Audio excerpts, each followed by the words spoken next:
have your microphones on? Can you hear me through the microphone? Okay.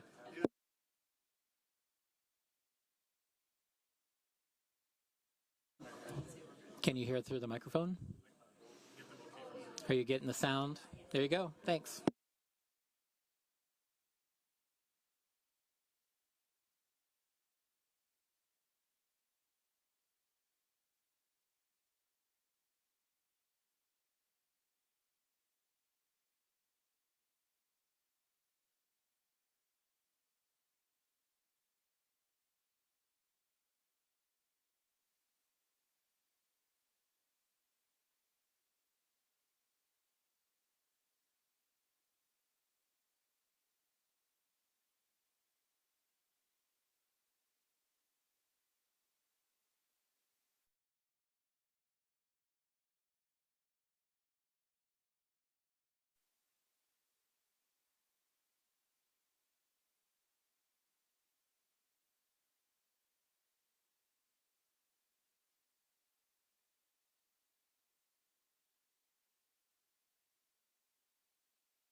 Tech team 1 minute. Okay, thank you.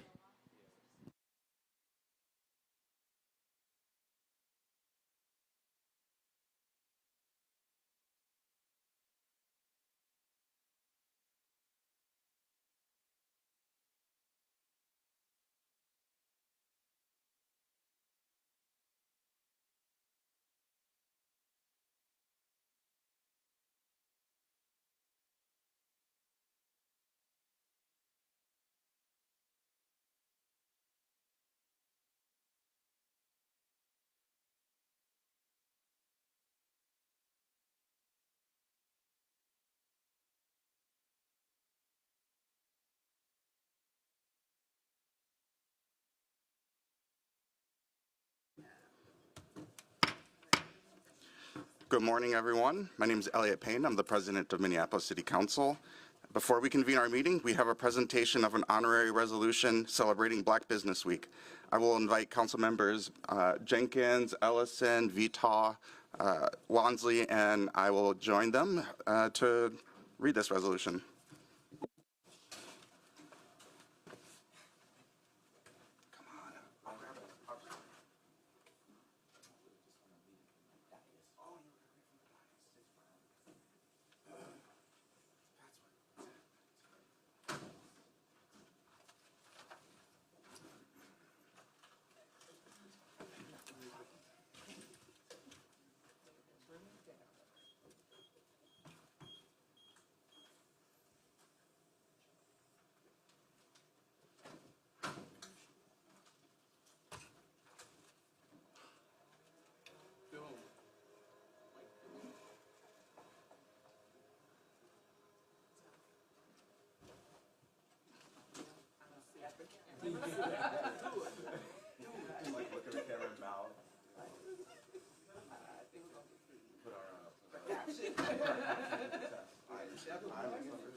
All right. Well, good morning, everyone.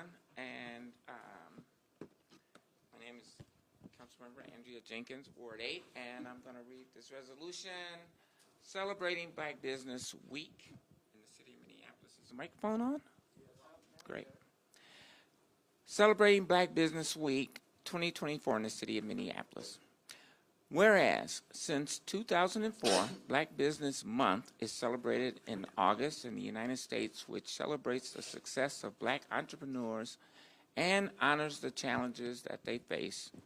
And whereas, to honor Black Business Month, Minneapolis is hosting its 4th annual Black Business Week.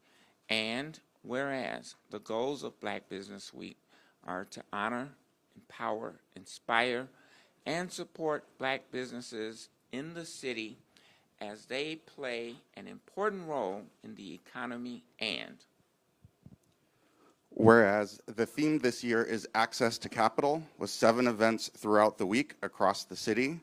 And whereas the 4th annual Minneapolis Black Business Week will commence at the Minneapolis Convention Center, or Minneapolis Event Center, where attendees will have the opportunity to learn about access to capital, hear the success stories and challenges of local Black business owners today, and support local Black vendors in a market on site. And whereas Black Business Week 2024 covers a variety of events such as a business conference, panel discussions, career and networking events, Black Business Tour, Emerging Developer Project Tour, East African Business Resource Fair, Street Mall, Art and Music Festival, and social networking mixers. And whereas while current numbers are challenging to track,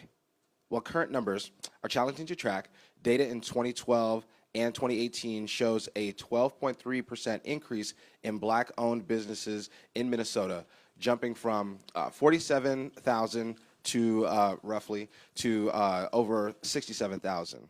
And whereas shopping at Black-owned businesses is the best way to reach one of us to show support. And Whereas the city of Minneapolis strives to create a more equitable and diverse business community, prioritizing entrepreneurship assistance, cultural corridor designation, and development capital to areas of historic disinvestment. And whereas the city of Minneapolis recognizes the important work of business groups and economic development organizations in supporting Black-owned businesses in Minneapolis, like the West Broadway Business Area Coalition, Minnesota Black Chamber of Commerce, the Metropolitan Economic Development Association, Black-owned Business Rewards Club, Center for Economic Inclusion, Northside Economic Opportunity Network, and many others. And whereas the city of Minneapolis commends the astounding efforts of Black business leaders and encourages all residents to support Black-owned businesses, not only this week, but throughout the year. Now, therefore, be it resolved that the Mayor and City Council do hereby celebrate Black Business Week 2024 to amplify, celebrate, strengthen, and support Black business development, and encourage all Minneapolis entrepreneurs and residents to participate in events taking place from July 22nd to July 28th, 2024.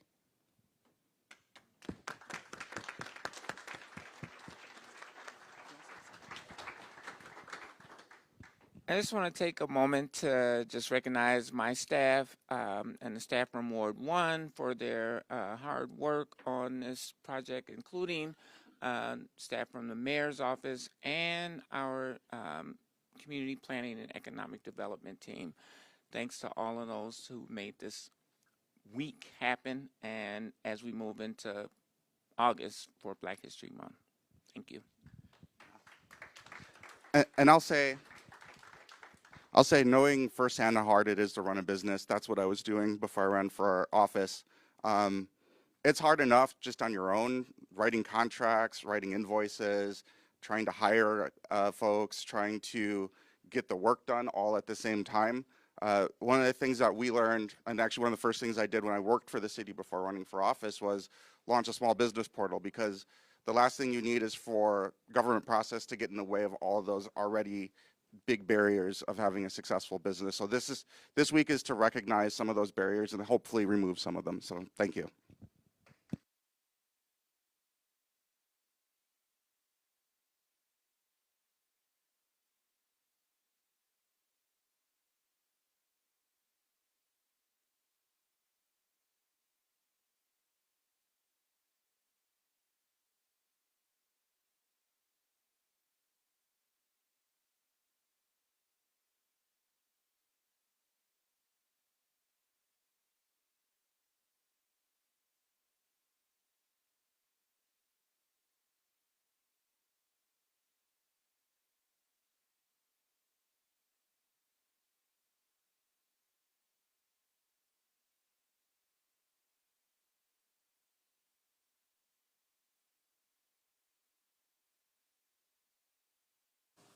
Thank you, colleagues. At this time, I'm going to call this regular meeting of the City Council for July 18th to order. The clerk will call the roll. Councilmember Palmisano. Present. Councilmember Chowdhury. Present. Councilmember Cashman. Present. Councilmember Osman is absent. Councilmember Rainville. Present. Councilmember Chavez. Present. Councilmember Vita. Present. Councilmember Ellison. Here. Councilmember Koski. Present. Councilmember Wansley. Present. Councilmember Jenkins. Present. Vice President Shugtai. Present. President Payne. Present. There are 12 members present. Let the record reflect that we have a quorum. Colleagues, the agenda for today's meeting is before us. Are there any amendments? Vice President Shugtai. Thank you, Mr. President. I'm sorry my speaker management is not working, but I would like to move an amendment to the agenda to move from the order of unfinished business, item number 2, bid for the Minneapolis Convention Center Meeting Room Remodel Phase 2, to add to the Budget Committee item number 1, the Public Safety Aid Reallocation Resolution. It is reflected in the paper copies in front of all members. Vice President Chugtai has moved to amend the agenda. Is there any discussion? Second. Yeah, thank you. Is there any discussion? Seeing none, the clerk will call the roll. Councilmember Jenkins. Aye. Councilmember Palmisano. Aye. Councilmember Chowdhury. Aye. Councilmember Cashman. Aye. Councilmember Rainville. Aye. Councilmember Chavez. Aye. Councilmember Vita. Aye. Councilmember Ellison. Aye. Councilmember Koski. Aye. Councilmember Wansley. Aye. Vice President Chugtai. Aye. President Payne. Aye. There are 12 ayes. That amendment carries. Next, may I have a motion to adopt the agenda as amended? So moved. Second. Clerk, please call the roll. Clerk, please call the roll. Councilmember Jenkins. Aye. Councilmember Palmisano. Aye. Councilmember Chowdhury. Aye. Councilmember Cashman. Aye. Councilmember Rainville. Aye. Councilmember Chavez. Aye. Councilmember Vita. Aye. Councilmember Ellison. Aye. Councilmember Koski. Aye. Councilmember Wansley. Aye. Vice President Chugtai. Aye. President Payne. Aye. There are 12 ayes. That carries and the agenda is adopted. The next item is acceptance of the minutes from our regular meeting on June 27th. I would entertain a motion to accept those minutes. So moved. Second. The clerk will call the roll. Councilmember Jenkins. Aye. Councilmember Palmisano. Aye. Councilmember Chowdhury. Aye. Councilmember Cashman. Aye. Councilmember Rainville. Aye. Councilmember Chavez. Aye. Councilmember Vita. Aye. Councilmember Ellison. Aye. Councilmember Koski. Aye. Councilmember Wansley. Aye. Vice President Chugtai. Aye. President Payne. Aye. There are 12 ayes. That carries and those minutes have been accepted. Finally, we have the referral of petitions, communications, and reports to proper committees. May I have that motion, please? So moved. Second. The clerk will call the roll. Councilmember Jenkins. Aye. Councilmember Palmisano. Aye. Councilmember Chowdhury. Aye. Councilmember Cashman. Aye. Councilmember Rainville. Aye. Councilmember Chavez. Aye. Councilmember Vita. Aye. Councilmember Ellison. Aye. Councilmember Koski. Aye. Councilmember Wansley. Aye. Vice President Chugtai. Aye. President Payne. Aye. There are 12 ayes. That carries and those matters have been referred. The next order of business is the presentation of reports from our standing committees. Those are taken in alphabetical order, beginning with the report of our Administration and Enterprise Oversight Committee, which will be presented by its chair, Councilmember Wansley. Thank you, President Payne. The Administration and Enterprise Oversight Committee is bringing forward 18 items for approval. The first is the passage of resolution for a gift acceptance from local progress of travel and lodging expenses. Number two is a passage of resolution for election judge and deputy city clerk appointments for the August 13th, 2024 state primary. 3 is accepting bid for First Avenue South roadway reconstruction. 4 is accepting bid for window washing services at City Hall and Public Service.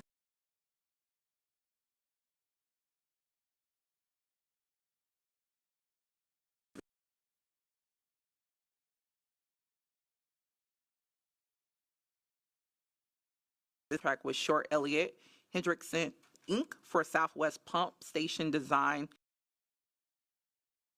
7 is authorizing a contract with Axon Enterprise Inc. for body-worn cameras for regulatory services.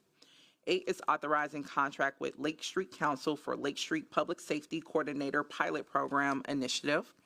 Number 9 is authorizing contract amendment with Burn Boiler and Mechanical Inc. to complete chiller replacement in the Ramp B parking structure. 10 is authorizing a contract amendment for the Minneapolis Convention Center video surveillance upgrade. 11 is authorizing contract amendment with Riverview Windows, Inc. for lead hazard control. 12 is authorizing contract amendment with Myovision Technologies Incorporated for traffic count processing services. 13 is authorizing contract amendment with Meyer Contracting, Inc. for 2nd Street North Sanitary Sewer Improvement Project. 14 is authorizing lease agreement with High Lake Triangle LLC for the Community Safety Center on 2228 Lake Street East. 15 is a vehicle no-fault benefit claim processing authorization for Bridget O'Connor. And then 16 is a legal settlement, Kelly Lynn as trustee for the heirs of Alan Lynn v. City of Minneapolis. And then 17 is a collective bargaining agreement, Minneapolis Police Officers Federation. This item was moved with that recommendation. And then 18 is a passage of resolution, gift acceptance from local progress of travel and lodging expenses. I will move approval of all items except for item 17, which I will pull for discussion. Councilmember Wansley has moved approval of all items except item 17, which we will hold for further discussion. Is there any discussion on the remainder of those agenda items? Councilmember Chavez. Thank you, President Payne. I'd like to make a comment on item number 8, which is the Lake Street Public Safety Coordinator pilot with the Lake Street Council. This is a project that Councilmember Chowdhury and I have been working since 2022, along with the Lake Street Greenway Partnership. We were able to author an amendment to the budget this past December to get this off the ground, and Director Amanda Harrington has worked diligently to get this out as quick as possible, and I want to thank her for her work on this. Our staff are working really hard with this particular project. The Community Safety Coordinator would work directly with residents, businesses, and other community members along the Lake Street Cultural District corridor. We'll help develop a pilot community safety program focused on the East Lake Street corridor to include goals, strategies, procedures, performance measures, and progress tracking. Work closely with community to connect with residents and businesses with safety resources addressing prevention, response, and restoration. And they will maintain a visible presence on the Lake Street Cultural District corridor and will help better coordinate our safety functions across the corridor. This is a really good thing for the corridor of Lake Street. I also am excited about item number 14, which is a Lake Street Safety Center lease located on the great access to transit, including it being next to the light rail station and bus, as well as biking, walking, and driving access. The site is located on the East Lake Street in Hiawatha adjacent. It's basically next to the light rail station, as I mentioned earlier, the Lake Street Midtown Station. I started working on this project in 2022, and this past December, Councilmember Koski and Councilmember Chowdhury and I successfully authored a budget amendment that passed with this body to get this off the ground. For example, the Behavioral Crisis Response Team will actually be a touchdown location from this area, which is a really good thing for South Minneapolis when we want to have a location that can have a mental health response near the area. I want to thank Councilmember Koski, Councilmember Chowdhury, and Director Amanda Harrington for their work on this as well. Thank you. Councilmember Chowdhury. Thank you, President Payne. I'll keep my remarks short. I think Councilmember Chavez did a really great job of speaking to both of those items. I did want to highlight for the contract with Lake Street Council for the Lake Street Public Safety Coordinator pilot program that we worked on. They are currently accepting applications for the position. This is a really good example of how we can bolster our comprehensive public safety system and really put safety at the hands of our community.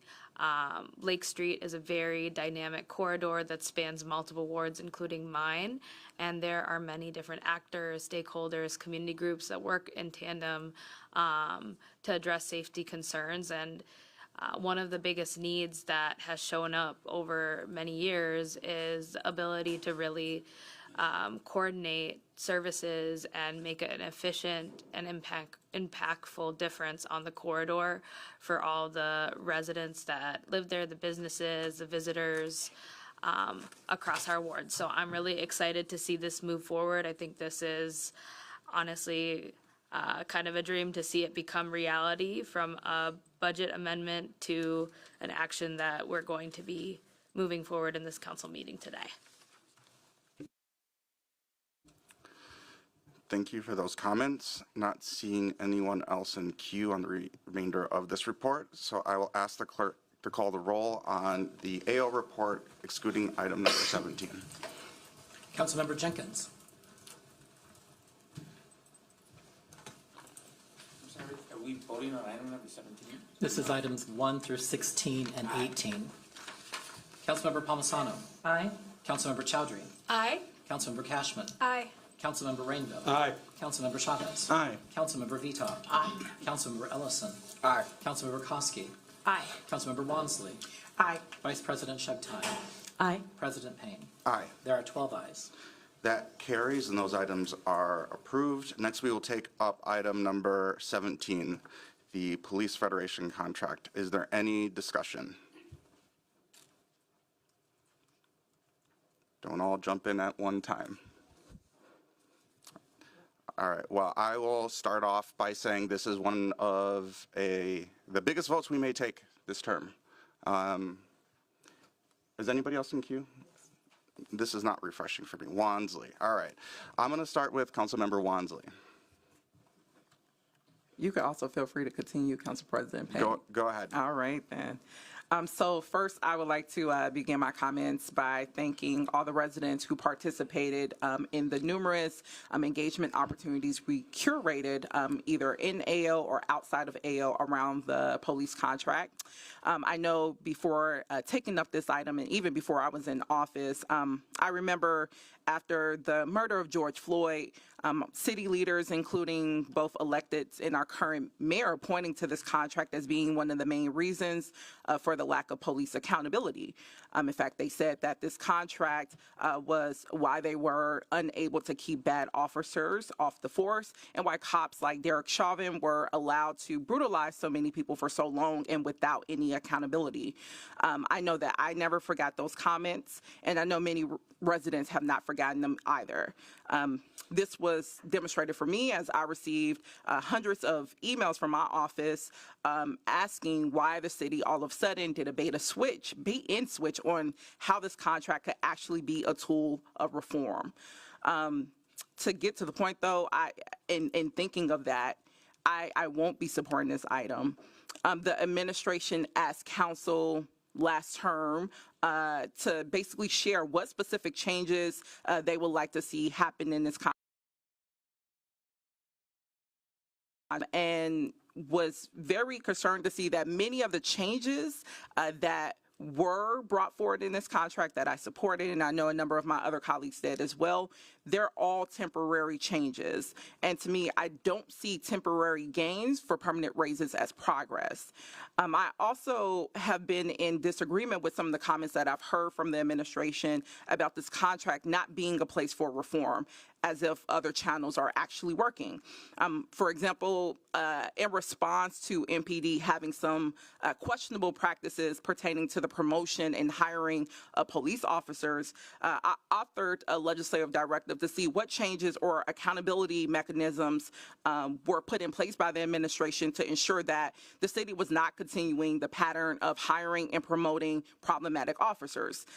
Despite constantly hearing that changes were being made, especially seeing that in the media and in press conferences, it has now been over a year, and I have not received an official report back on exactly what reforms have been put in place to ensure that we are recruiting and promoting high-quality candidates that are following ethical and equitable and constitutional standards.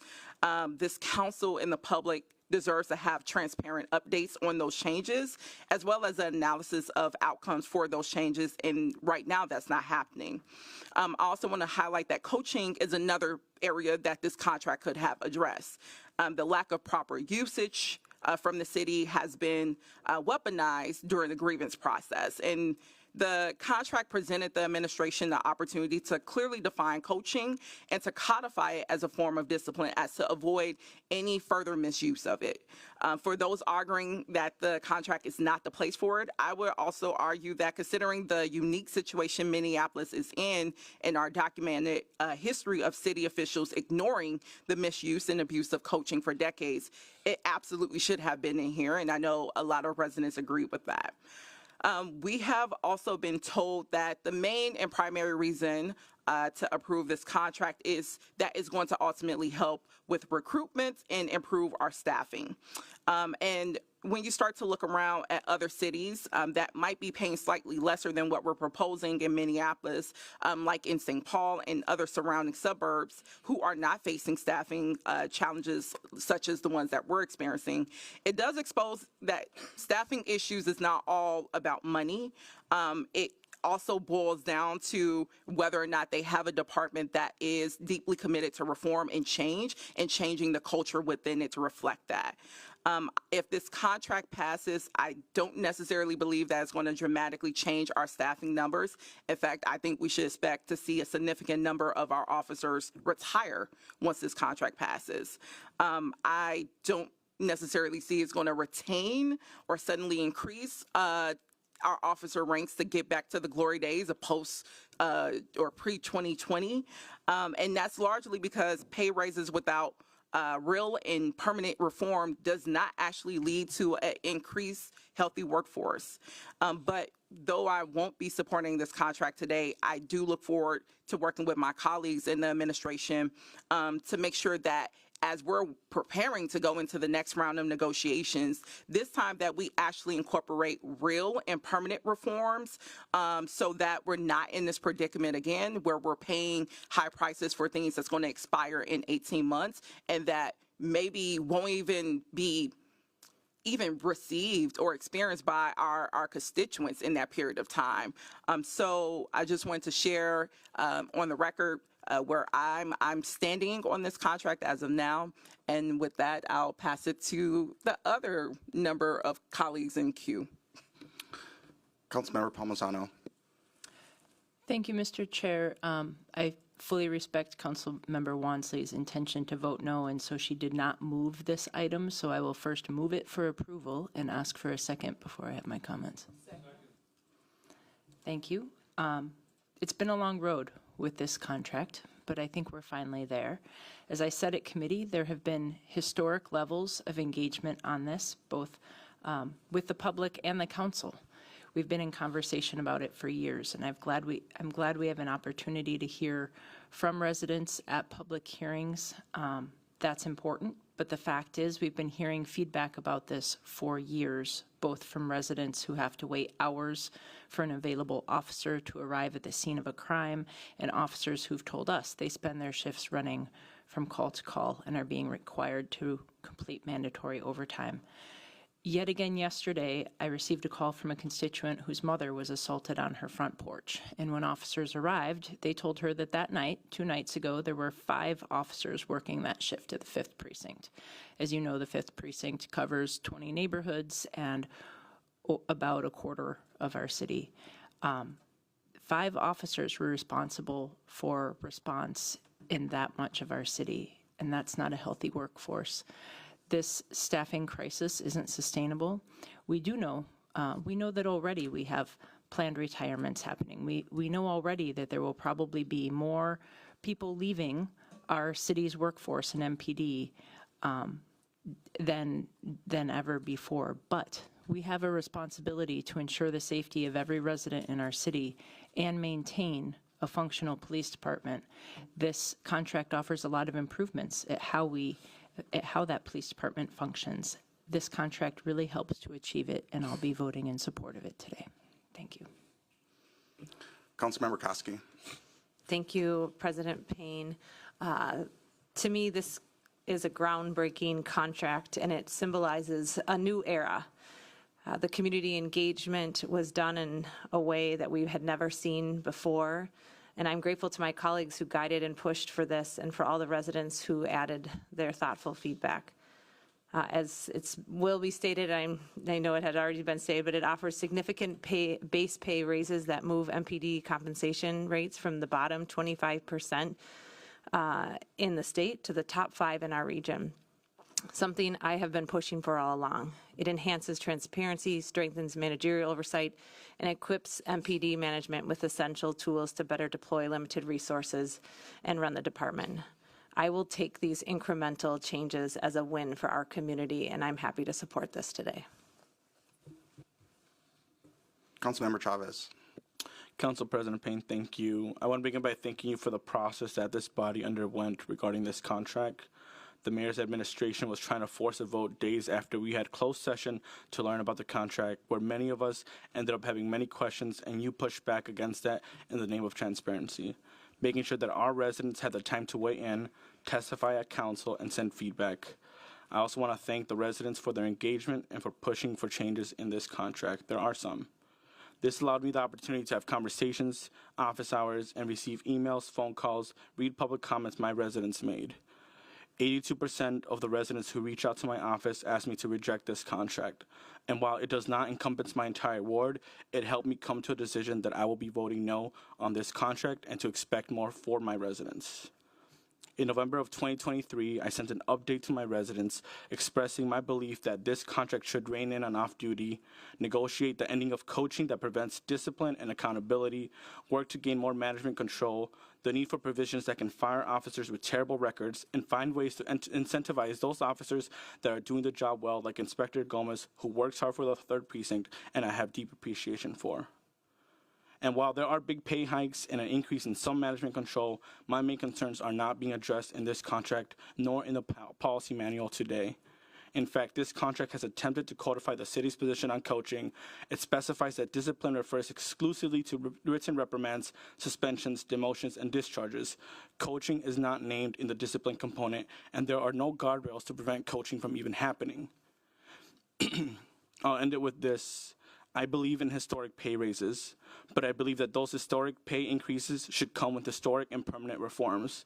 I look forward to the next contract negotiations, and I hope the mayor begins to make changes in the policy manual, and I hope he doesn't wait for the consent decree to do so.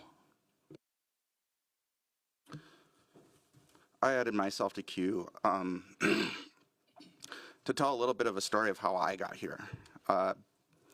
Before I ran for city council, as I was mentioned at the top of this agenda, I was running my own business, and I was a contractor here at the city, consulting with the innovation team. And at that time, we were working on developing the new behavioral crisis response. And that was in response to the killing of Jamar Clark and Justine Rushek, and actions that our predecessors took demanding that we transform public safety. And I was sitting on a Teams call with the director of my team, Brian Smith, as he was letting us know that he was going on medical leave because of the racism he was experiencing working at the director level in the city of Minneapolis. He walked away from his position because his physical health could no longer tolerate existing within this institution. We were experiencing so much pushback and even sabotage when it came to trying to work on programs that would help keep our residents safe. And I learned that it was just too big of a barrier to have this administration leading this charge when we talked about public safety. So I stepped up and ran for office. That's why I'm sitting here today, ready to take this vote. And so when I come to this vote, I come to this vote with a vision of public safety. And I have a vision of public safety that, yes, includes police officers, but that cannot be the only way that we keep our community safe. And I am extraordinarily proud of the work that we've been able to achieve. I think our behavioral crisis response is amazing. We couldn't have done it without Brian Smith, Gina Obiri, Taylor Koch-Dodson, Chikumwana Onyuke, an amazing team of people, none of whom are here anymore. The only one that's left from my original team is me, because of how much pressure we were under. And it took running for office to make sure that this was a reality. And we are not done transforming this system. We cannot solely rely on police. And we can't just do it with mental health responders. We need new approaches across the spectrum of safety. And as I think about my vote on this contract, I think about what are the barriers in my way of delivering on that future. And one of those barriers are arbitrary ratios that keep our staffing at a rate that doesn't match with the need. We might need more investigators than we need patrol officers. We might need more mental health professionals than we have now. We might need more substance abuse advisors than we have now, which is zero. And a number of different types of approaches to safety, both in the prevention, response, and restoration buckets that we've learned so much about through our work in the Safe and Thriving Communities report. This contract does not go nearly far enough. It really doesn't. But what we learned through this process is that transformation is not going to happen solely in the text of the document. It's going to happen from continuous pressure, not just from us here on this dais, but from you out here, not just in this room, but across the city. We had a history of a toxic, racist police department because we had a broad community that was willing to look the other way. We need a majority of voters in this city to start paying attention. We need a majority of voters in the city to start having a more sophisticated conversation and not just to boil it down to pro or anti-police. This is not about that. This is about people living in a city where you can thrive, that is just, and where we have joy. We've been stolen, joy's been stolen from us, for a lot of us, especially those of us who carry marginalized identity. And this contract is not about that exactly, but it's one of the steps along the way to get to that vision. And we cannot allow this one vote to be the end-all be-all, and we have to keep the pressure on, and my commitment is to do that. And so I will be supporting the contract today, but that means we have so much more work to do in the future. And with that, I will call on Councilmember Rainville. Thank you, Mr. Chair. And I couldn't agree with you more that we need many, many aspects of public safety. In fact, last night, there was a young man in crisis on First Avenue Northeast between Main Street and 2nd Street, and the police were unable to get a canopy worker there, and we should talk about that later. But that would have been the perfect opportunity to help that young man rather than just get put in handcuffs and led away in an ambulance. But this labor agreement has been negotiated in good faith by the city staff and agreed to by the Police Federation. It gives the chief unprecedented authority to reform and to promote and to schedule. And that's very important. Chief O'Hara, I appreciate your steadfastness in stating that it's on your shoulders to reform this department. You've accepted that challenge. You do it every day when you wake up. Thank you very much. This raise is needed because we have to compete with other area police agencies.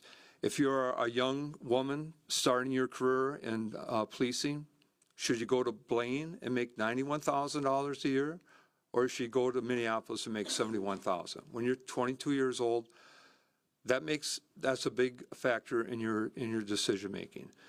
You know, we all make much more than that, and we do not face the danger every day that we might be killed doing our job.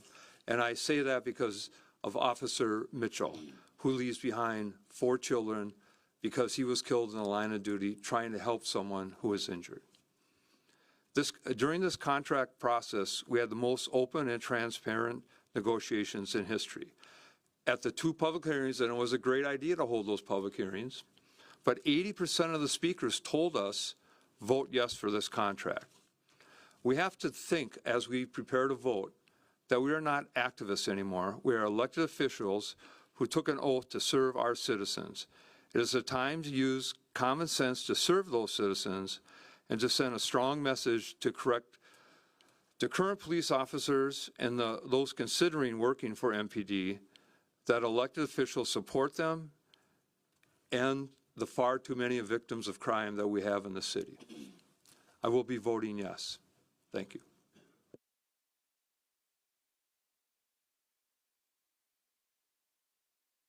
Councilmember Chowdhury.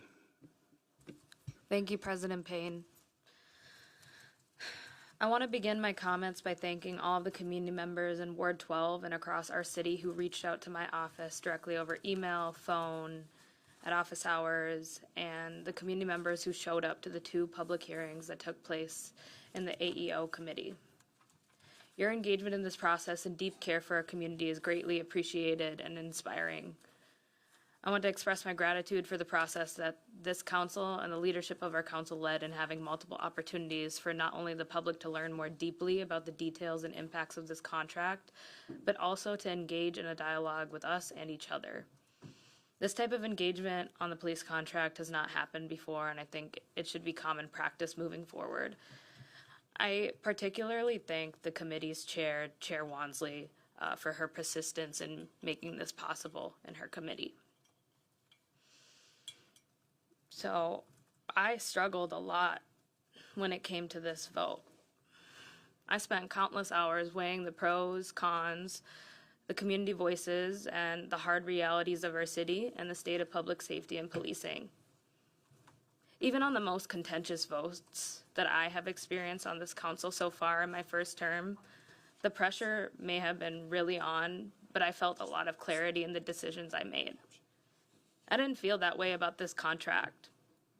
This is hard, this is not a clear-cut choice, and I think that's worth being said. And I hope I can adequately explain why this is my experience. First, the reality of the state of public safety and policing as a whole is that we have a police department who very recently had major accountability issues, issues with brutal policing, issues at large with racism, sexism, ableism, and unconstitutionality in the recent present and for decades past. And that's the reason why we're under a consent decree and an impending consent decree from the Department of Justice. Failings of our system of policing have cost people their lives. I think back to last term, before I was a council member but was an aide, on a resolution that I helped work on and honoring the victims of police brutality on the third year, remembering the murder of George Floyd. And we quoted, "If we are to honor and acknowledge the hardship of victims of police brutality and create systemic change, we must boldly and clearly name the problem." Also, the hard reality that we see before us is officers who I have seen up close, our 3rd Precinct Inspector, Inspector Gomez, other folks I've seen up close trying their best to professionally and compassionately do their jobs. Folks that I have called on often as a council member to be responsive to varying safety situations where constituents were genuinely scared or worried, and through that type of compassionate work were addressed. The reality that that work is really dangerous and in very tough conditions. Another reality is that comprehensive public safety with alternatives to police are still stretched thin. It's undersupported in its current iteration by this administration, and not enough is in place to address the root causes of safety that lead to law violations.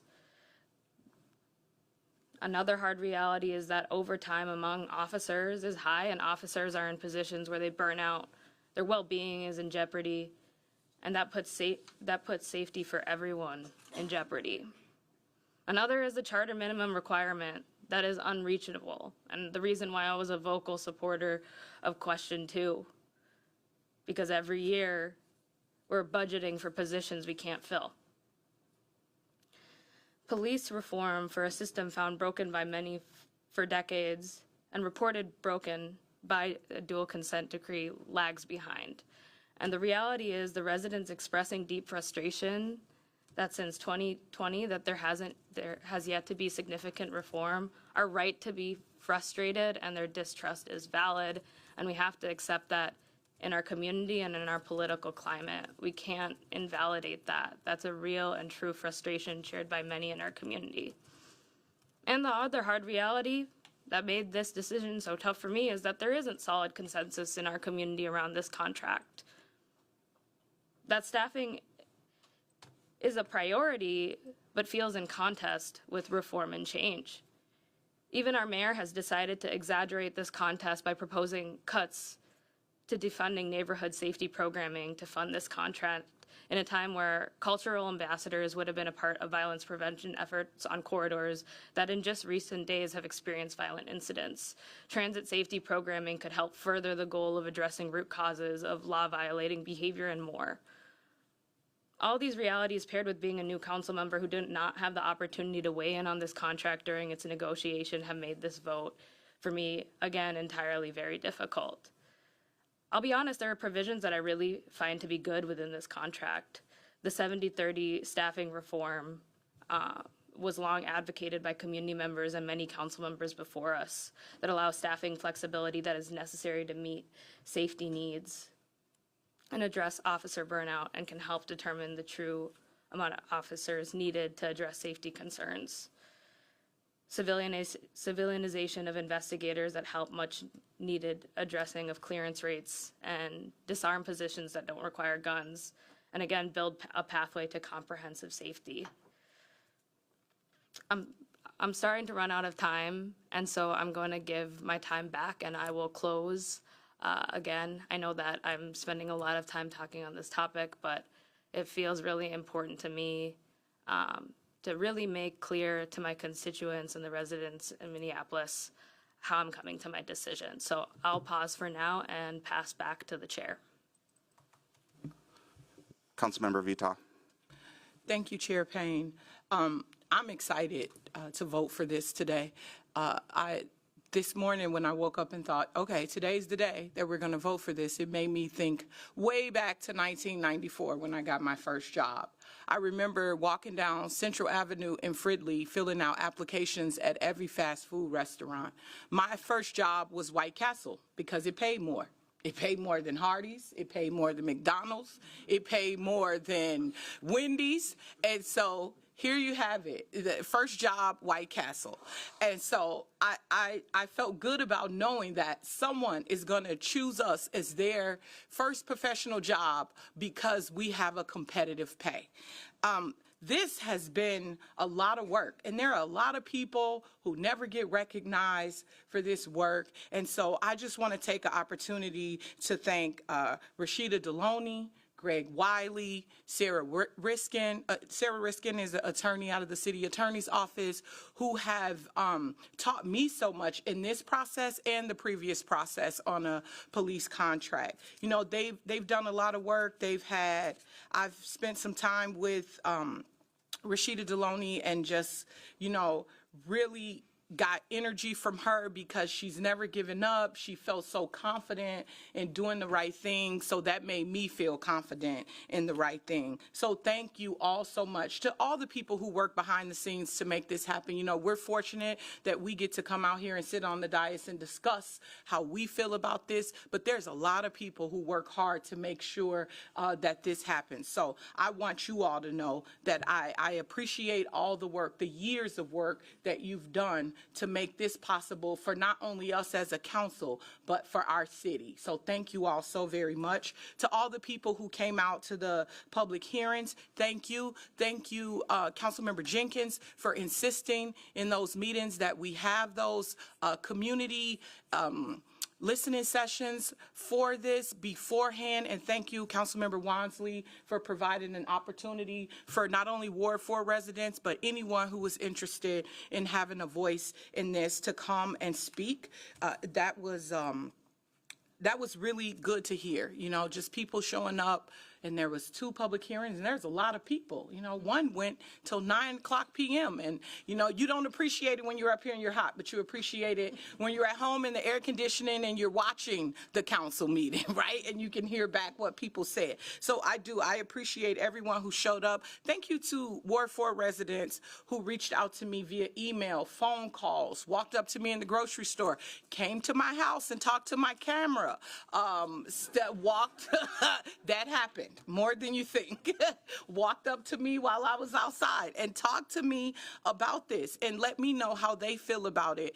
Like Councilmember Chavez, majority of my residents support this. And so I support this. Thank you to my mother who called me early this morning and gave me a speech and said, as your favorite constituent, because she is that, I expect nothing but good from you and your colleagues today. So colleagues, my mama said do it. But but thank you all. Thank you to my colleagues too. I hear you. I hear you saying this is a hard vote, and I get that. And so I really am looking forward to what happens today and how we move forward. I'm optimistic about the future of reforms and all the work that we all are going to do, not just council, not just the mayor's administration. And thank you to the mayor too, because the mayor has definitely provided an opportunity for me to learn, not only in this, but the previous contract, and his administration has been more than willing to work with me and my staff on our needs for this. So thank you all so much for this. I'm looking forward to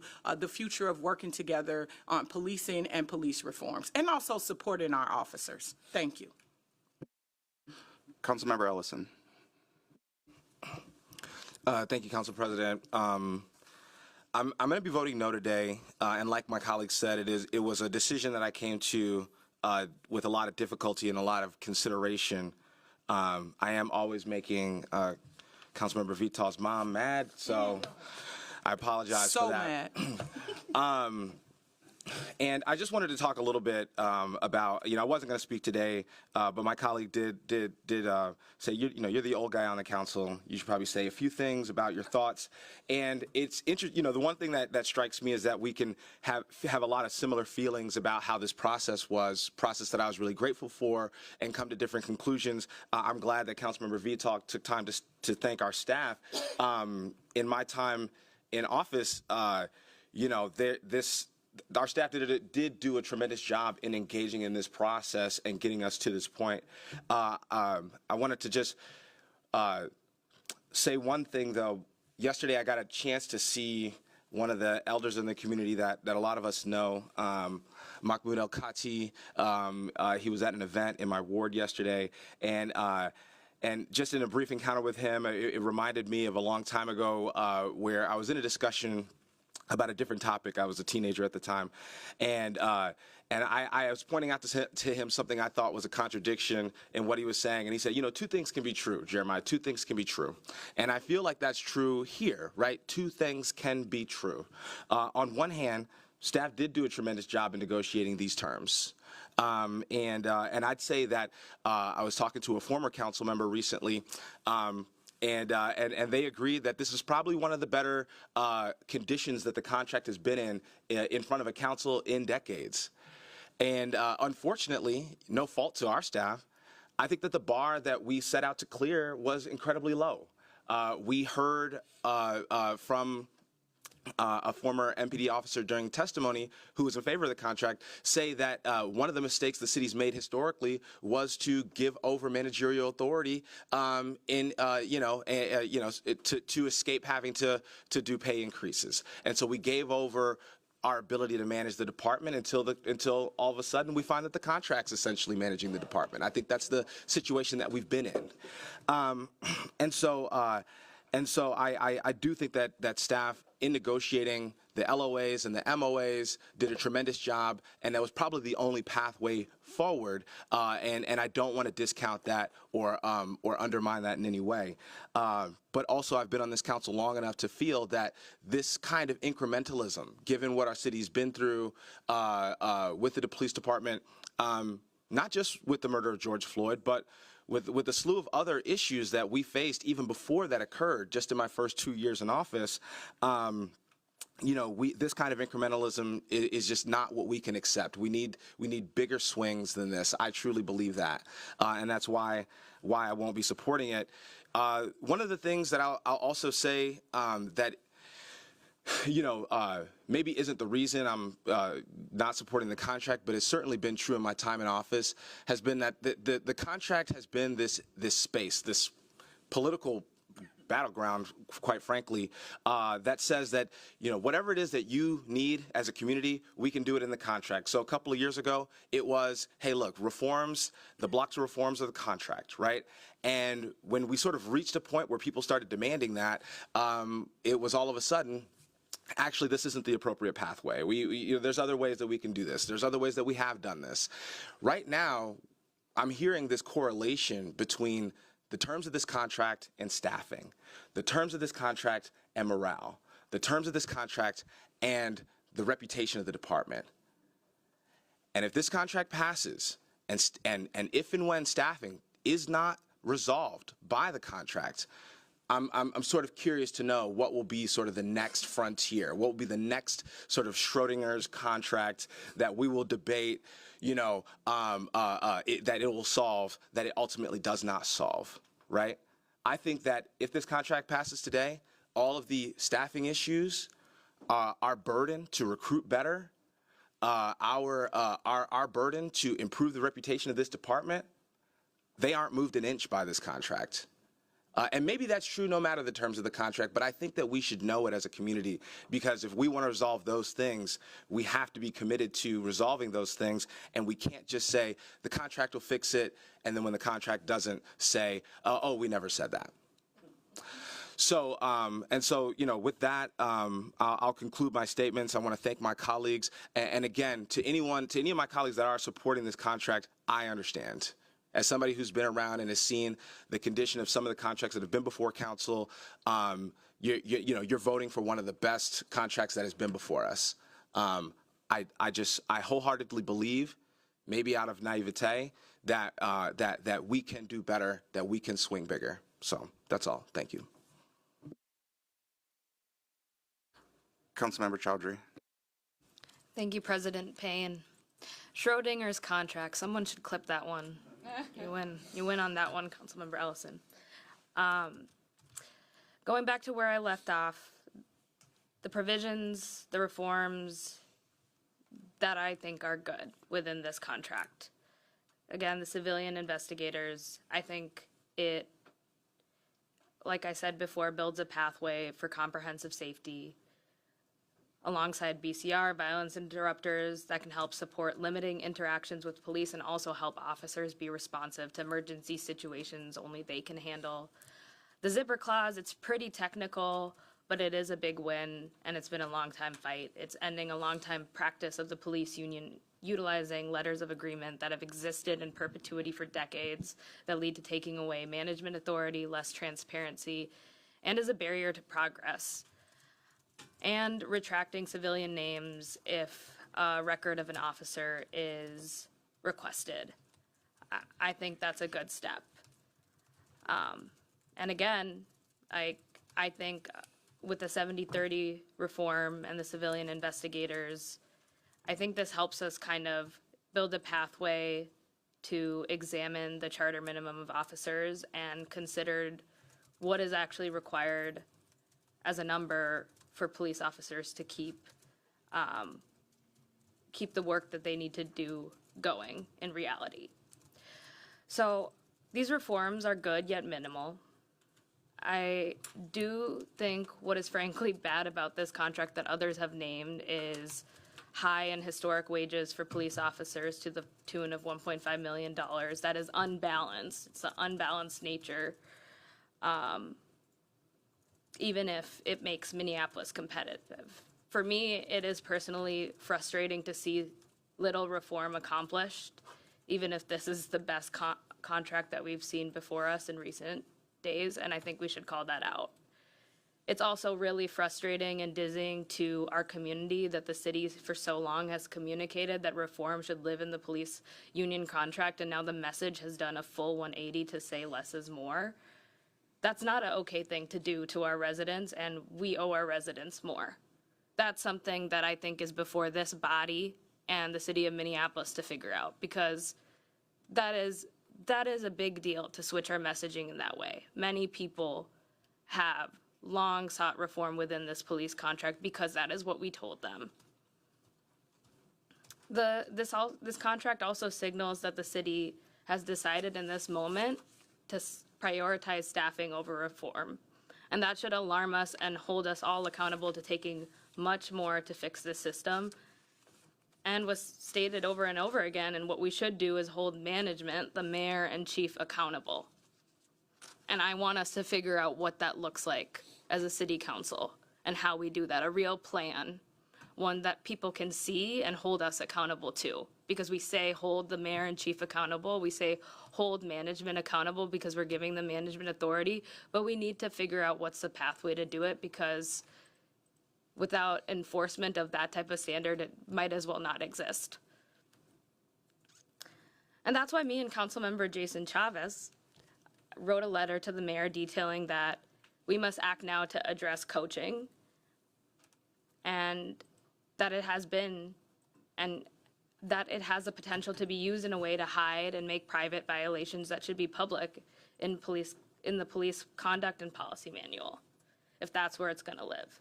And we hope that he will meet with us in good faith in addressing this pressing concern so we can take a step towards laying out how we hold management accountable.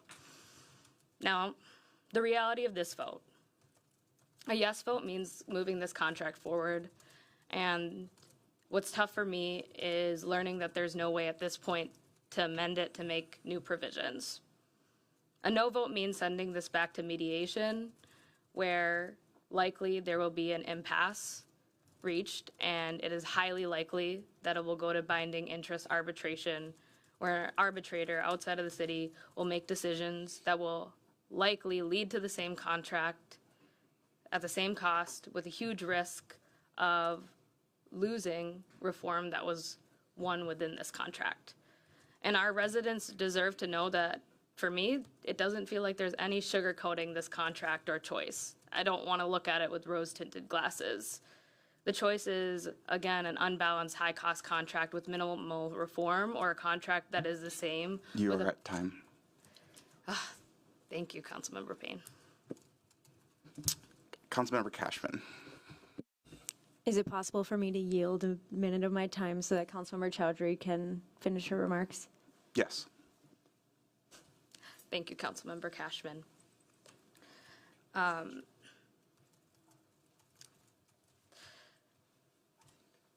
So this is a rock and a hard place, and in my view, this contract doesn't meet the mark of reform with the high cost. And otherwise, we're looking at a potentially worse contract. And so for that reason, in order to protect the reforms won and the commitment that I feel very accountable to that I made to my constituents in addressing police staffing concerns, I've decided to vote yes, and it was very tough to make that decision. I feel like at this point, this is the best option, even though this contract doesn't go far enough. I make this choice understanding the hard realities before us and the tensions that they have with one another. And I make this choice to mitigate further downsides.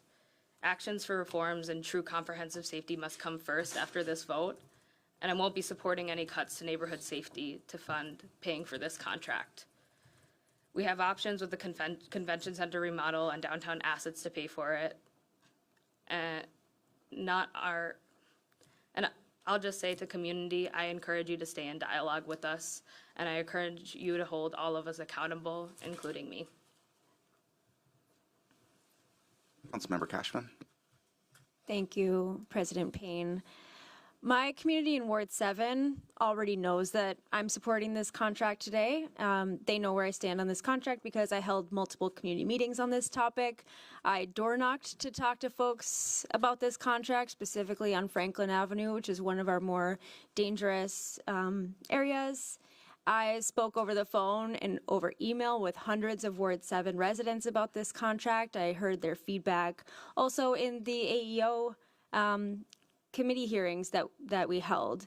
And I know that my community largely wants me to vote yes today. And as a representative of my community, I am prepared to listen to them and to vote yes.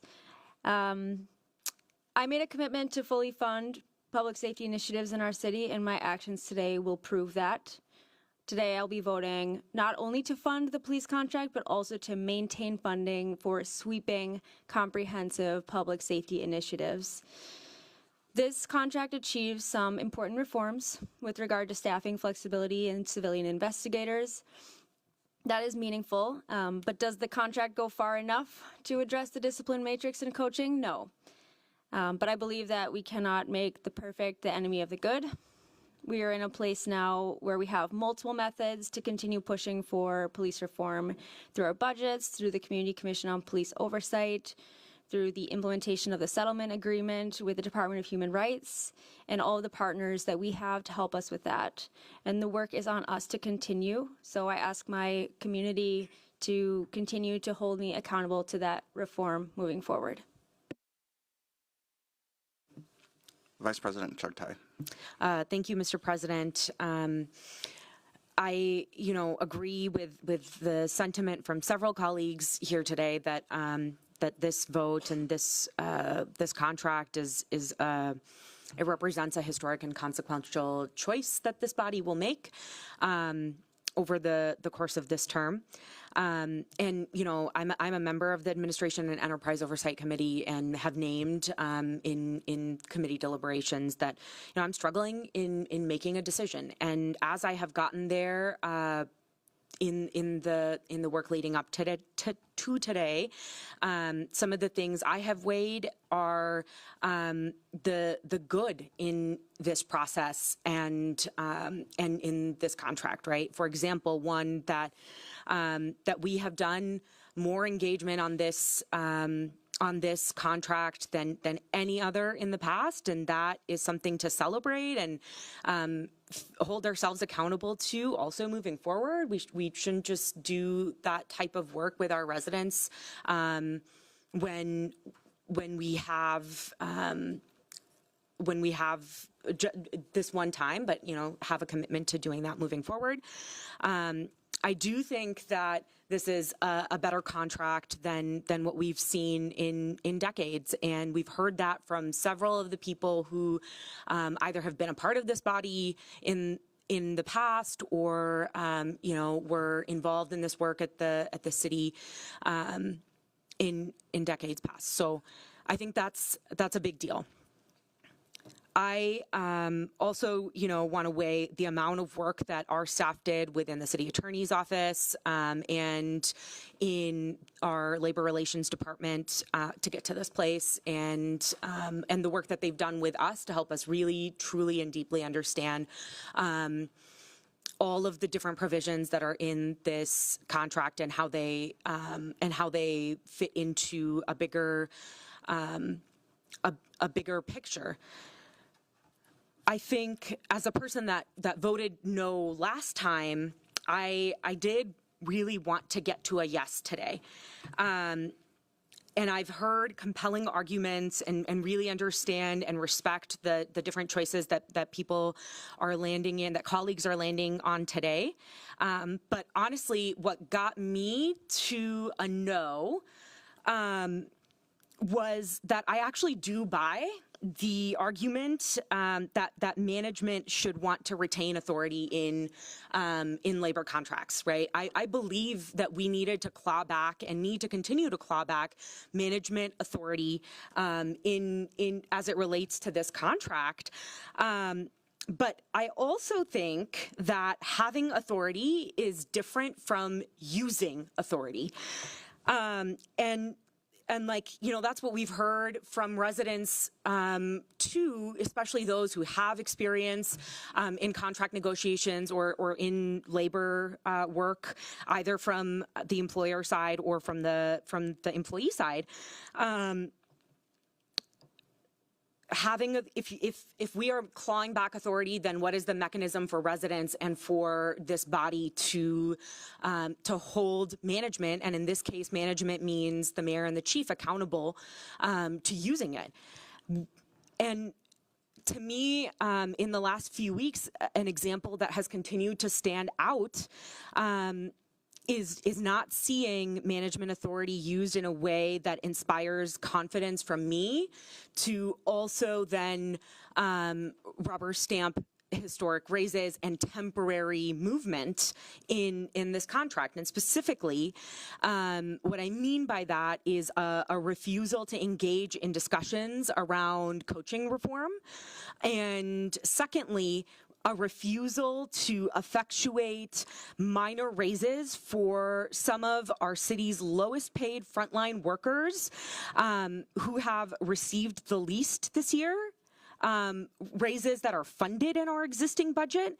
And to me, it just doesn't sit right to tell them to wait while we find money in the $15 million ballpark to figure out how to pay for this contract in its in the next through the life of this contract. So that's what got me to a no today, and I'm really excited to continue the work on making some of the changes here permanent, on enacting further reforms and accountability within our police department in the ways that we have, that we can influence that. Thank you, Mr. President. Councilmember Jenkins. Thank you, President Payne. I have sat here and listened to almost all of my colleagues opine on this contract, and I agree with almost all that has been said, including the folks who have said no, that they are not going to support this contract. This will be the third contract that I voted on in my time in office, police contract, and I was able on this particular contract prior to the negotiations beginning to ensure that there was public engagement so we could hear from the public what they wanted in the contract, not after the fact, but prior to. And I'm really proud that much of what we heard from community is in this contract. And so consequently, you know, I heard Councilmember Cashman say we cannot let the perfect be the enemy of the good. And that has been my governing philosophy since the time I have been on this council. We're here to make really difficult decisions to try and move our city forward. Supporting this contract today moves our city forward. It allows us to begin the work on the next contract so that we can include the reforms, the changes that people are wanting and desiring. We do have 2 consent decrees that will help us as a city to include some of those reforms, to achieve some of those reforms, to transform the Minneapolis Police Department. So I wanted to state that, and I will be an affirmative vote on this contract today. Thank you, Mr. President. I put myself last in queue because I actually wanted to thank you for your leadership last term. One of the things that got me to a yes was that opportunity to really clearly articulate what I wanted to see in the contract. And I said, if I don't see these things in this contract, I'm a no. And when the tentative agreement came out, I was anticipating being a no because I didn't think that my demands would be represented in that contract. And I was actually shocked to see that the 70-30 ratio, along with the ability to have more flexibility around shift bidding, was actually included. And that's what has kind of put me in this challenging position, because they're included on a temporary basis within a letter of agreement. They're not in the core text of the contract.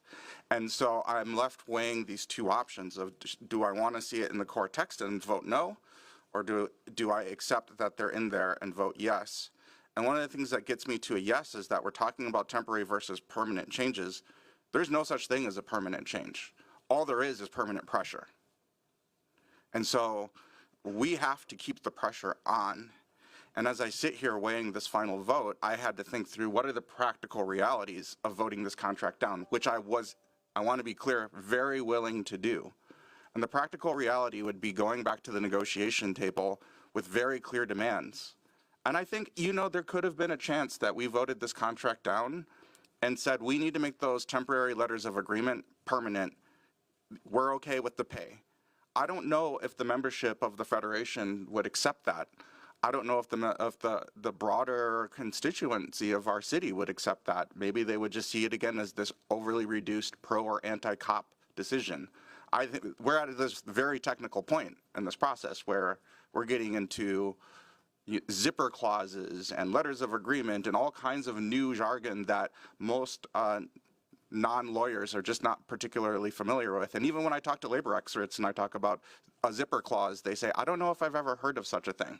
So we're charting new territory here, but what we need to do is keep the pressure on, because the reality is, and I think a number of members have said this, there's been a 180 shift in how this administration talks about the role of the union as it relates to reform. The reality is that management has always had the authority to reform this department. They either just chose not to do it or just were not able to do it because they just were not dedicated to seeing that kind of change. And so we need to hold this administration accountable. We do need to create that roadmap of what that looks like. And accountability needs consequences. So we need to be really clear about what are the consequences when we are not seeing the progress that we are demanding. And so with that, I'm going to ask the clerk to call the roll.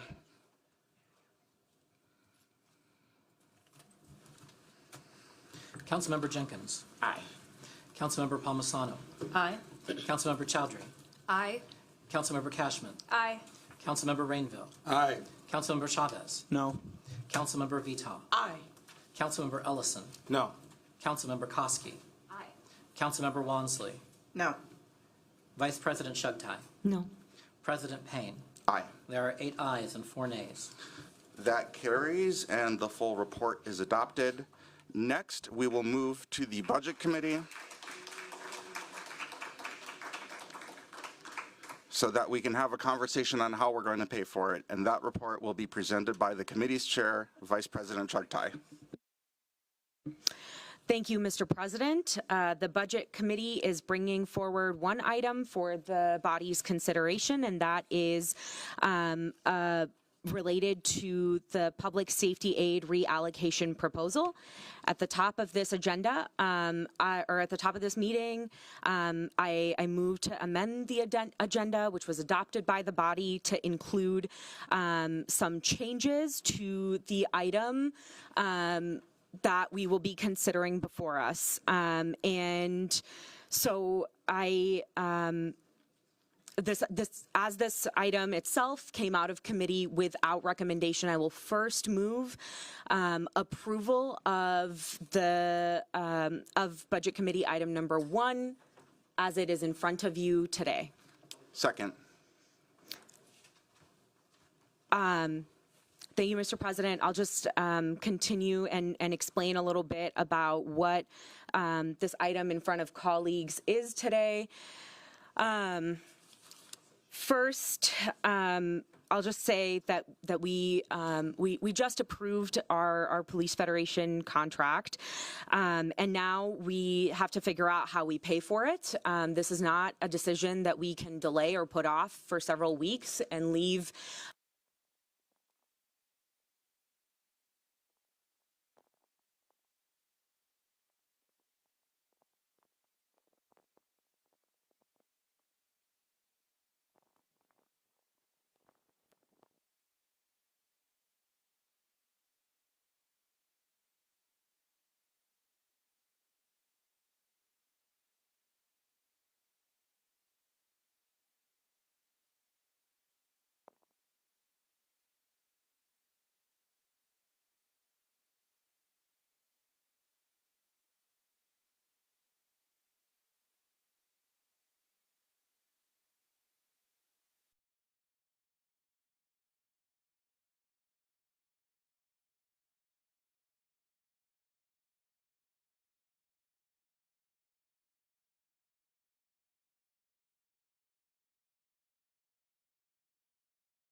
Sure, why would you like that terminal at the airport? 14 people to try and figure out that.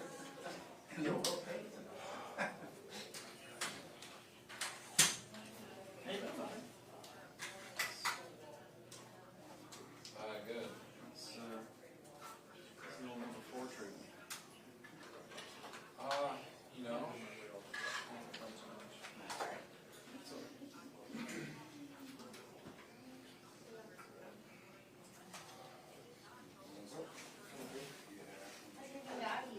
Oh, I had to leave him home.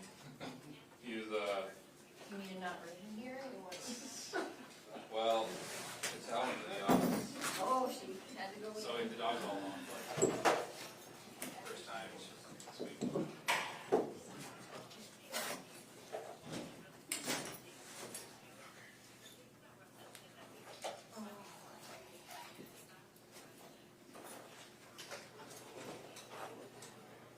Yeah. Two different shows.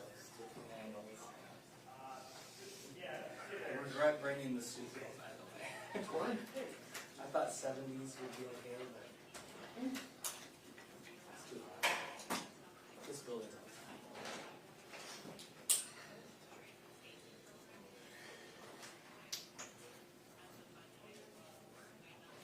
Hey, Brad.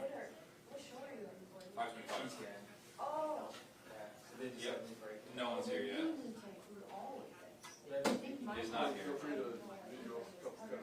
Yep. No. But I get here soon. The assignment desk texted you guys. Okay.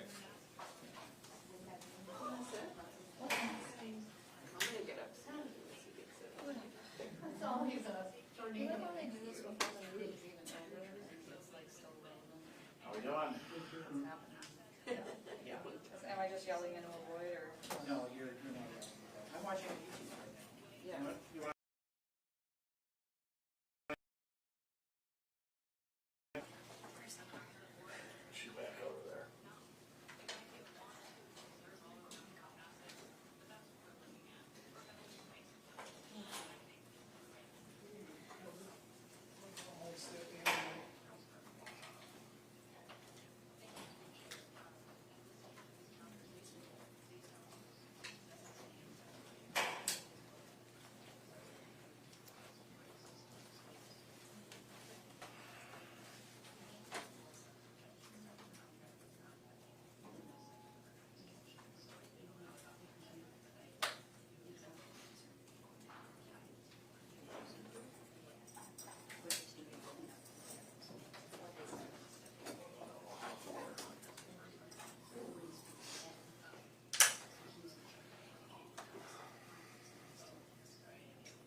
something happens, I just hope there's someone who can help me shoot it. Like, it's just some of these, Why we gave you that nice fancy phone. well, like when I came up to that. How's everyone doing in here? We all good on setup? Yeah. Yep, all right, great.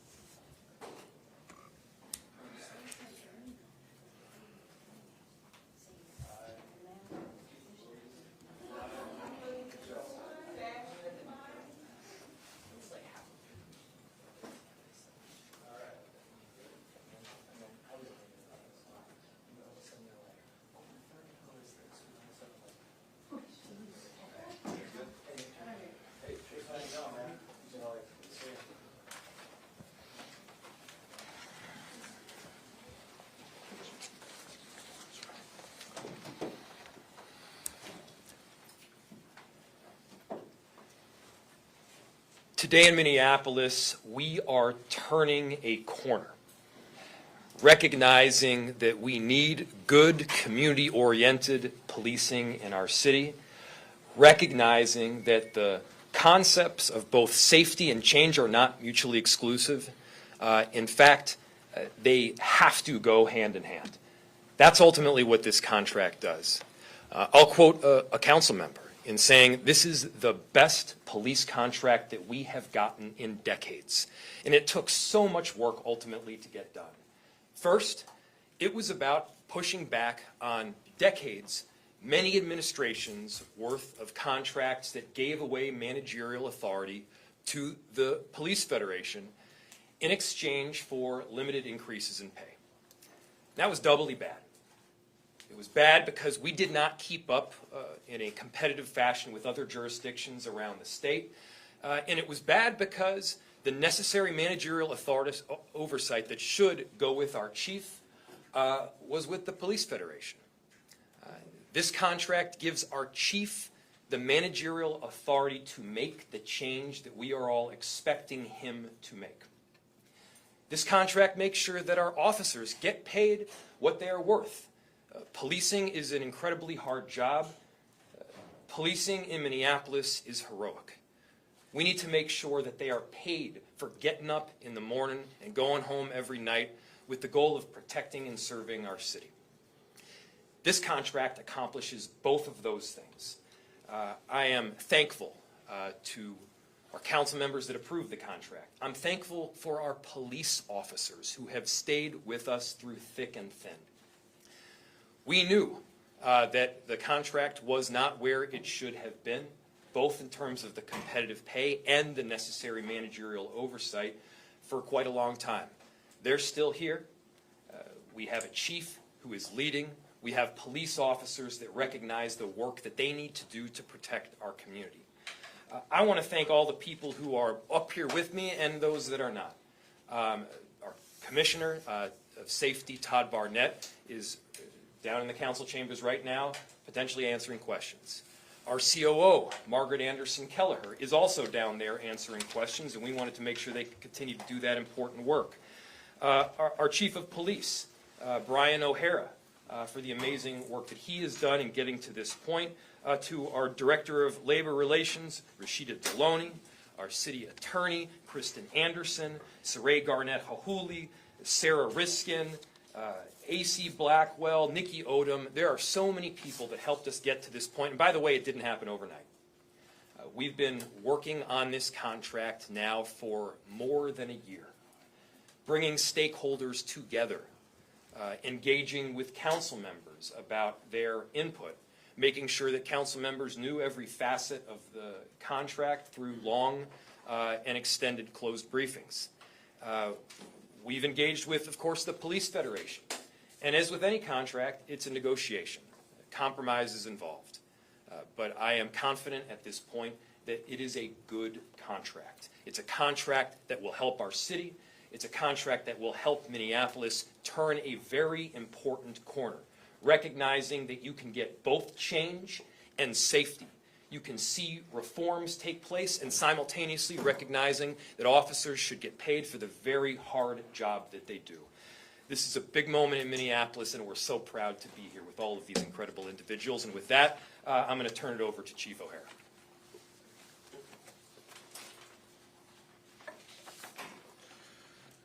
Thank you, Mayor. The mayor mentioned a few times that we have turned a corner. That is a fact. 2 years ago, the mayor brought me halfway across the country and charged me with leading a department that's responsible for reducing serious crime and changing the culture of policing in this city. And while I'm not saying mission accomplished, I'm saying it is a fact that we have made progress in both of those goals. And I have learned over the last 2 years that this police department today, while significantly understaffed, is staffed with some of the finest men and women in this profession in this country. And they are incredibly dedicated to the residents of this city. I cannot go one single day in this city without having people come up to me and tell me that themselves, tell me their experiences have been different, tell me how thankful they am for their services. However, unfortunately, because our officers have been through so much, because staffing is the challenge that it is, and they just simply show up call after call after call, going from one bad event to the next, oftentimes working mandatory overtime without time to compensate and relieve from all of that. They don't get to see the outpouring of support from residents that I get to see every day. They got to see that during the 2 public sessions that we had. They got to see that over the last few weeks while the discussions of this contract have been public, and they know the vast majority of residents in this city see the change, they support them, and they are incredibly thankful for them. And they know some of our most vulnerable residents in this town absolutely depend on us. And while increasing pay is certainly not the panacea to any staffing crisis anywhere, I think it's without question that this police department is the most scrutinized in the country, period. And certainly the challenges that we have at this time in perhaps one of the most negative environments that police officers work in, with significantly higher caseloads that had been in the past, as stressful, as traumatic as a lot of that is, having the pay increases, having it being one of the best paid in this state is absolutely necessary to retain the outstanding men and women of this agency and to attract the very finest young men and young women who are looking to serve. So I'm incredibly thankful for the leadership of the mayor. I'm thankful for our city council that got this over the finish line. I know it is a fact. The vast majority of cops in this town have not felt supported over the last few years. The cops in Minneapolis today, in the city where George Floyd was murdered, do not have the luxury of deference. They have to go out and prove every single day that they are the good ones. And they have not felt supported both by police leadership as well as by City Hall. And I think today we've turned a corner with that narrative as well. This sends a strong message to our officers. We want good policing, we support good policing in the city, and we support our officers. So thank you so much, Mayor, for leading this. And I'll pass it off to the leader behind the scenes that worked tirelessly since December of 2022 to get us here and to get this done for our residents and for our officers, Director Rashida Deloney. Thank you, Chief. Thank you, Mayor. My name is Rashida Deloney. I am the Director of Labor Relations here at the City of Minneapolis, and we are turning the corner. Indeed, this is good news. There's been a lot of hard work, long hours, dedication from the city council, our residents, our constituents to get to this point. So we are indeed turning the corner. The city has so much to be proud of. I note today that this was one of the best contracts in decades. That speaks volumes to the efforts that we are forging forward here at the city to cultivate change. No surprises, no guesswork in this course of negotiations. We've offered a transparent process, and we will continue to do so to offer a service to our residents and the city of Minneapolis. Just know that our interest and our best interest that we've always had in mind of the city and the police officers. We want to show our statement of support and continue to do so as we partner in the work. So we're here today to celebrate it. I can't restate it more. It's an emotional moment for all of us involved and for our residents, and most importantly for our police force who work tirelessly. I'd be remiss to say that our city is nothing without our residents, who we work for so hard every day. That's right. And I'm pleased to play a role in that. That's right. The responsibility of working for our employees and staff is not lost on me and any members of our team. I have Greg Wiley, who has worked alongside of me this entire process to forge forward a cultivating transitional contract. We will be back at the bargaining table next fall, so the work does not conclude here. It continues. Even though this contract is approved, know this. We are hard at work on the other contracts, as I stated. There's 20 other contracts here at the city, and we want to show that same sportsmanship and partnership within our other unionized workforce here at the city. So understand that the seats at the bargaining table are still warm from those long hours spent. Thank you again for everyone involved to get us to this point today, Chief, Mayor. I can't thank you enough. DCOO, Director, Deputy Saray, CHRO, Nikki Odom. Mayor Fry, I'll turn it back to you. Thank you. This is a great day, and we'll open it to questions that you might have. Mayor, or I suppose Director, the Chief, on the temporary powers for management to deploy officers as you see fit and to hire civilian investigators, why were you satisfied with settling for those being temporary powers when it's something that, I mean, it could help officers with staffing realities and the council was insistent upon it for reform reasons? Why settle on those being only temporary? Let me start by acknowledging some of the changes that are in this police contract and explain it in as simple terms as I can, just so everybody gets the rundown. As I mentioned, for years we have had these side agreements or letters of agreement that gave authority that should be with management over to the Police Federation in exchange for keeping the pay down. Over the years, that eroded our chief's ability to get a job done. What this agreement does is a few things. One, it creates what's called a zipper or a merger clause that makes the written contract itself the four corners of the document. So in other words, it brings in those previous letters of agreement so that people can see what they are transparently, or it gets rid of them altogether. That was a very important step to build trust. That was a very important step so that our administration knows what has been agreed to in prior years and in prior decades. It was a big move for transparency. And as I said, it gave managerial authority also back to the chief.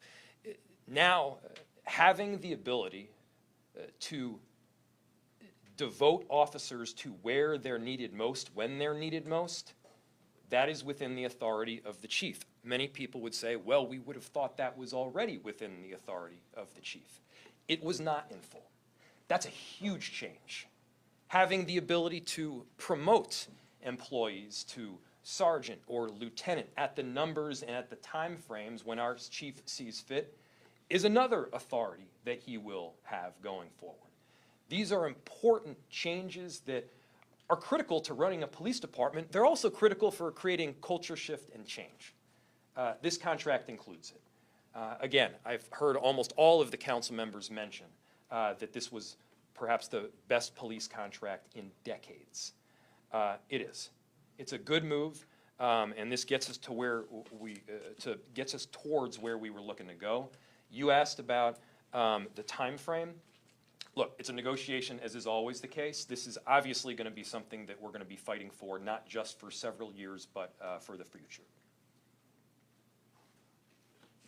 You want to answer that further? How could the contract affect taxes moving forward? Yep. A lot of residents kind of curious about that aspect of it. So some of that actually remains to be seen based on how the council vote today goes. The budgetary impact is $9.2 million. for the 2025 budget. And then there's additional monies that are estimated for back pay for 2023 and 2024. The total is estimated being the key word because there's a lot of things that can shift, to be around 14.7 million, but the impact to the budget itself is the 9.2. That's the impact that we need to account for.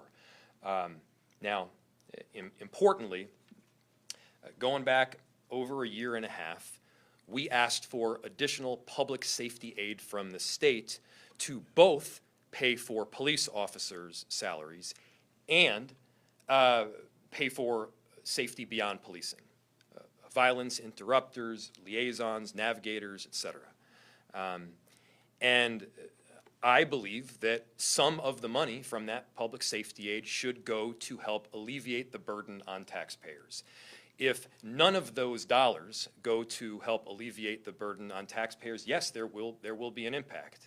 And so I've been advocating to council members for quite some time to say, look, we can have a both-end approach here. We can use that public safety aid for both the contract and doing safety beyond policing, and that's the proposal that we have put forward. With respect to the vote on that funding that's going on downstairs potentially right now, do you support the alternative proposal that the council is voting on? It's kind of a counteroffer. I mean, like, if they vote for it, will you approve it? There have been more than a few alternative proposals that have come forward, and to be honest with you, the proposals that I've seen have changed even very recently. And so I don't want to comment on that before I know what proposal it is exactly, what amendments have passed or have not passed.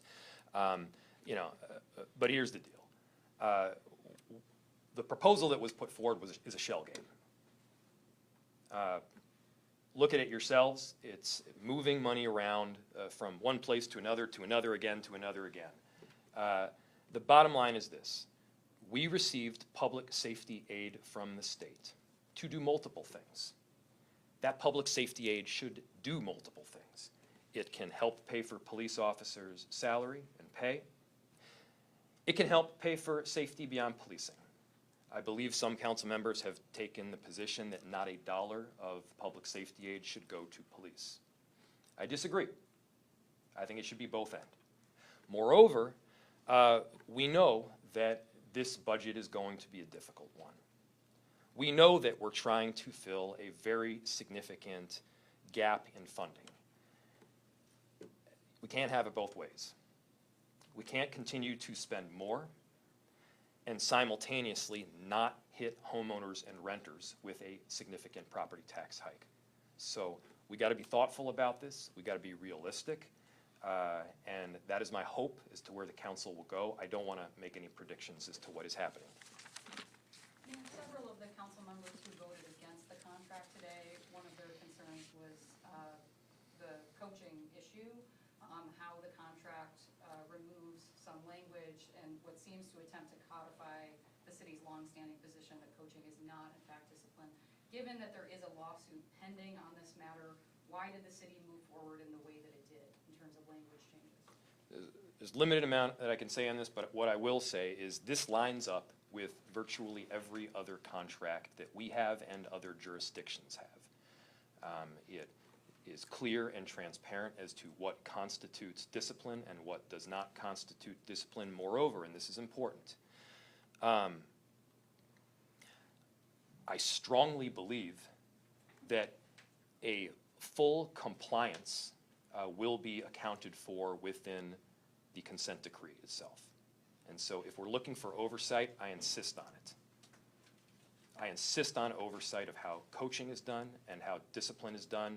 We're going to get that, not just through a contract, we're going to get that through a consent decree that's coming forward. You want to ask that? Yeah. I just wanted to point out that in any job, in any field that you work in, where you have supervisors, it's the supervisor's responsibility to correct behavior. And the vast majority of time, those are minor infractions, right? As policies change or as a new employee comes in or some different work is being done that they don't have experience with. So we should hope that supervisors are coaching their people, whether it's this job or, if somebody has a business and so on. The concern has been when official complaints are made, that then through intake, they determine it's a minor violation and it goes to coaching instead of discipline. I recognize, I think it's clear, that coaching has been used inappropriately in the past. I have reviewed the instances of coaching since I've been here as chief. There's been 62 times that members of the department have been coached where it initiated from a formal complaint. And every one of those violations has been appropriate. And the difference today is we have a court-appointed monitor that will review those and will be able to report that to the public and will review all of actual discipline to determine if I am doing that appropriately. I think the community as well as the police officers have the same frustration with discipline when you get down to it, and it just takes too long. There's stuff backed up for years. And that's got nothing to do with the contract, and the contract should not be used as an excuse not to hold officers accountable. So we're going to be working through that, and I think the difference that people will see as the monitor starts to make public reports, starts to have community meetings to report back on what they're seeing, that will be a level of accountability over this that the city hasn't had before. For people who think maybe that high raises should not be maybe the only reason to try to recruit new police officers here, what else would you say would be reasons about the department, about the city, that should draw people to come here? Recruits that are looking to come here can be part of the change.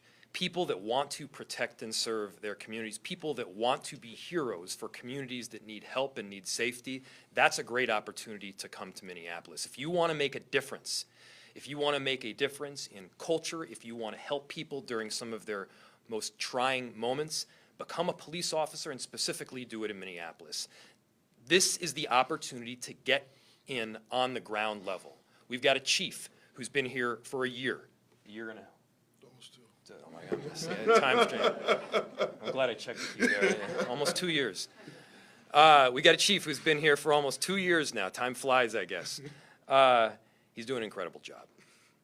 We have a department that is here for the right reasons. And look, our numbers are going up right now in terms of the number of people applying to become police officers. And by the way, it's not just about the pay.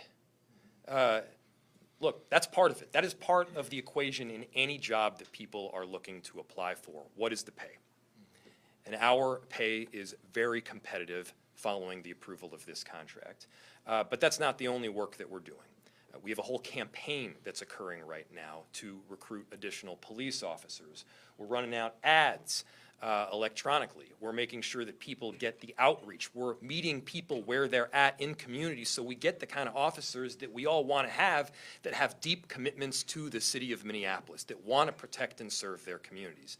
That's what this is about, and I'll tell you, with this contract, which, yes, was a critical piece, we're turning the corner. Want to add to that too? Sure. I would just add to that that this is meaningful work here in Minneapolis. There might be larger cities around the country. Certainly, there's plenty of them. Other departments out there that pay more, and certainly there's no shortage on other departments where you could have not have to do as much work as you would in a day. And certainly, probably every other department in this country has less scrutiny than this one.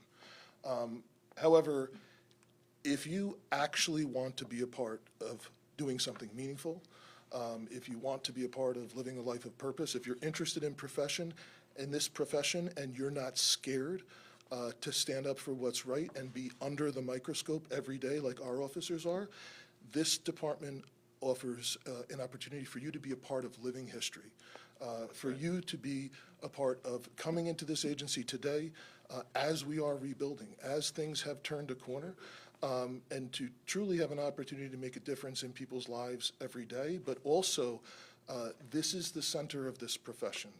I go to conferences with other major city chiefs, other police chiefs, and everyone, absolutely, everyone in policing wants to know, what is Minneapolis doing, and how are things, how are things going well? So this is a place where young men and women who truly want to serve can really be a part of something much greater than themselves.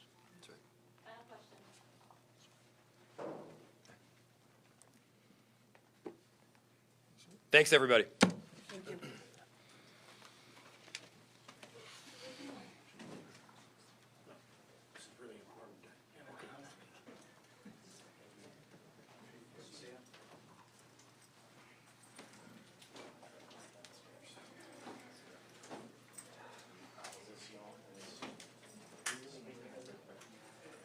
I'm pretty sure that's what we would call a